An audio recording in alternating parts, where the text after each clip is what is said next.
എറണാകുളം മണ്ഡലത്തിലെ വികസന സ്വപ്നങ്ങൾ പങ്കുവച്ച് യുഡിഎഫ് സ്ഥാനാർത്ഥി ഹൈബീഡന്റെ ചർച്ച. സമൂഹത്തിന്റെ വിവിധ മേഖലകളിൽ നിന്നുള്ള പ്രഗത്ഭർ ചർച്ചയിൽ വികസന കാഴ്ചപ്പാടുകൾ നിർദ്ദേശിച്ചു. പങ്കെടുത്തവരുടെ അഭിപ്രായങ്ങൾ ക്രോഡീകരിച്ച് സമഗ്രമായ വികസന രേഖയ്ക്ക് രൂപം കൊടുക്കാനാണ് ലക്ഷ്യമിടുന്നത്. എൻവിഷനിംഗ് എറണാകുളം 2030 എന്ന ചർച്ചയിൽ എറണാകുളത്തിന്റെ സമഗ്ര വികസന രേഖയുടെ കരട് രൂപം അവതരിപ്പിച്ചു. വ്യവസായങ്ങൾ, തൊഴിലവസരങ്ങൾ, സംയോജിത ഗതാഗത സംവിധാനം തുടങ്ങി സമൂഹത്തിലെ 14ഓളം പ്രാധാന്യമുള്ള വിഷയങ്ങളെപ്പറ്റിയുള്ള വികസന കാഴ്ചപ്പാടുകൾ ചർച്ച ചെയ്തു.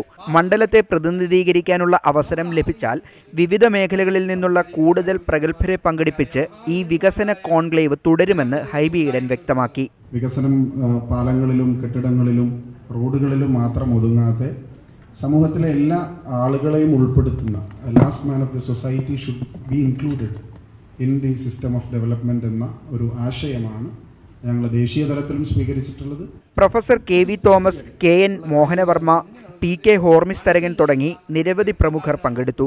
മുൻ ജില്ലാ കളക്ടറും അന്താരാഷ്ട്ര ലേബർ ഓർഗനൈസേഷൻ സെക്രട്ടറിയുമായിരുന്ന MP ജോസഫിന്റെ നേതൃത്വത്തിലാണ് സമഗ്ര വികസന രേഖ തയ്യാറാക്കുന്നത്. ന്യൂസ് 18 കൊച്ചി.